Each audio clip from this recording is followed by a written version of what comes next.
pse jemi gjallë? Pse jetojmë ne në këtë botë?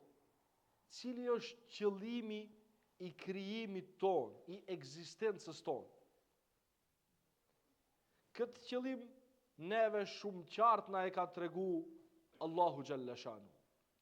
Por dinamika e jetës na ka bërë që të zhvendosemi, të harojmë një jetin real për të cilin jetojmë ne, dhe të vendosim një jetë të ndryshme nga njëri tjetri për qëllimin e jetës. Pra, të gjithë krijesat njeri kanë një qëllim pse i ka kriju Allahu xhalla shanuhu, e neve nëse na pyet dikush cili është qëllimi që ti jeton dhe punon, se cili nga ne do ta kemi qëllimin e ndryshëm. Pra, kemi ndryshu, kemi deviju ka qëllimi kryesor në qëllime të ndryshme, të cilat nuk na sjellin dobi neve. Allahu xhalla shanuhu në surën Dhariyat, në ajetin e 56 të kësaj sure, na drejtohet dhe na thot: Bismillahirrahmanirrahim, وَمَا خَلَقْتُ الْجِنَّ وَالْإِنسَ إِلَّا لِيَعْبُدُونَ. Nuk i kam krijuar gjinët dhe njerëzit për diçka tjetër përpos që të më adhurojnë. Pra, qëllimi i krijimtarisë ton, i ekzistencës ton, qenë ka adhurimi Allahu xhalla shanuhu.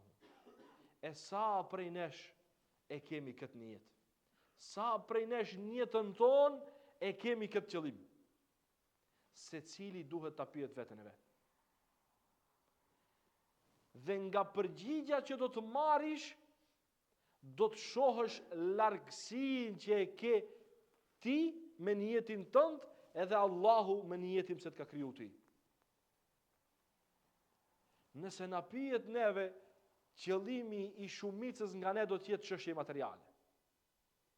Ta bëj këtë, ta bëj atë, ta përfundoj këtë, ta kryj atë, edhe e kryjnë misionin e tij.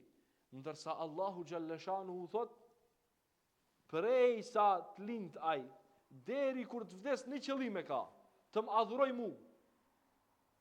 E ne sot për gjithçka kemi kohë, s'kemi kohë për Allahun xhalla shanuhu.